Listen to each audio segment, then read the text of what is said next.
Сәлем достар, менің каналыма қош келдіңіздер. Видеоны көрместен бұрын каналыма тіркеліп, қоңырау шағын суретін баса кетуді ұмытпаңыздар. Каналымның дамуына өз үлестеріңізді қоса кетулеріңізді сұраймын. Видео барысында сіздер 4 айлық нәрестенің физиологиясы мен дамуы туралы білетін боласыздар. Қызықты ақпараттарды жіберіп алмас үшін видеоны соңына дейін көріңіздер. 1 жасқа дейінгі бала күн санап өседі. Барлық дене мүшесі сонымен қатар ақыл-ойы, іс-қимылы да күн санап жетіле береді. Негізі балаңызға күнделік арнасаңыз артықтық етпейді. 4 айлық баланың бойы орта есеппен 59-68 см аралығында болады. Яғни 2-3 см өседі. Салмағы 5,5-8,5 кг арасында болады. 600 граммнан 750 граммға дейін қосады. Басы дөңгелек 39-45 см аралығында болады. Іші жұмсақ болады. 3 айлығында баланың асқазан көлемі ұлғаяды. Дегенмен де басқа қосымша тамақтануға асқазаны дайын емес. Тек ана сүтімен емізу керек.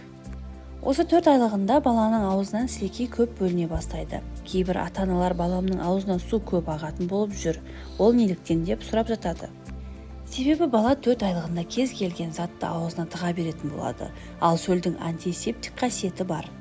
Десек те баланың ойыншықтарын арнайы өңдеуден өткізіп отыру керек. Микробтың өте көп мөлшерде кетіп қалуына жол бермеу керек. Тері асты май қабаты жетіледі, қол аяғында қырыстар пайда бола бастайды.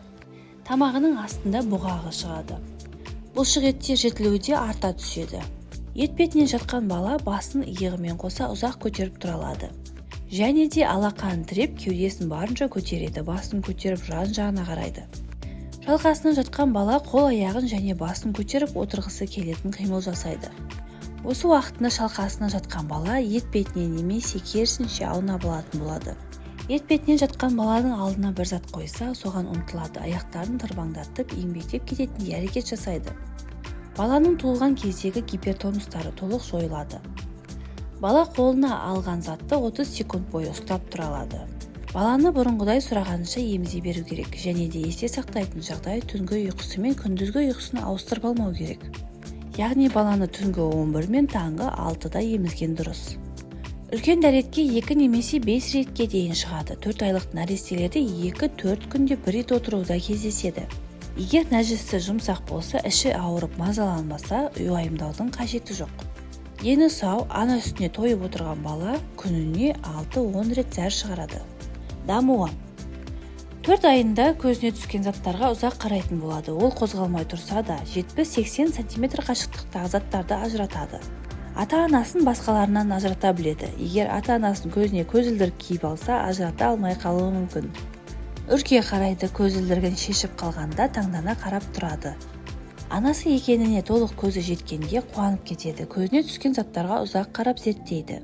Осы уақытында өзінің қолын және аяғын ұзақ зерттейтін болады, ойнайды. Дауыс шықса 4-5 секунд қатып қалып тыңдайды, не екенін ажыратады. Сосын барып дауыс шыққан заттың басын бұрып іздейді. Сонымен сөйлескенді, өзіне сөйлегенді біледі. Ата-анасының дауысын бірден ажыратады, интонацияға мән береді. Егер күлсе, еркелетіп атын айтса, қол аяғын ербеңдетіп мәз болады. Гулеп сөйлескісі келеді. Егер қатты ұрысып сөйлескенде ренжіп жылайды. 4 айлық баланың гөлі ұзарай түседі. Өзімен өзі гөлдеп ұзақ жатады. Осы уақытында ма, ба, па деген сияқты 2 әріпті қосып айтатын болады. Жанасуды жақсы айырады. Егер сипап мейірленсе, еркелейді, ал қатты түйсе жылап жауап қайтарады. Ұйқысы азая береді. Түнде 8-11 сағат ұйықтайды. 2-3 рет тамақтануға оянады. Ал күндіз 3-4 рет ұйықтайды. Екеуі ұзақ 1 сағат, екеуі қысқа 20-30 минуттай. Қалған уақытының барлығында дүние тануға арнайды. Күн санап өсіп келе жатқан батырмен күресу, бабын табу оңай шаруа емес. Десе де өз баласын күтіп баққан ешқандай күш бола қоймас, керісінше бақыт сыйлары анық. Видеодағы ақпарат сізге ұнаған болса, достарыңызбен бөлісіп, лайк басып, комментарий жаза кетуді ұмытпаңыздар.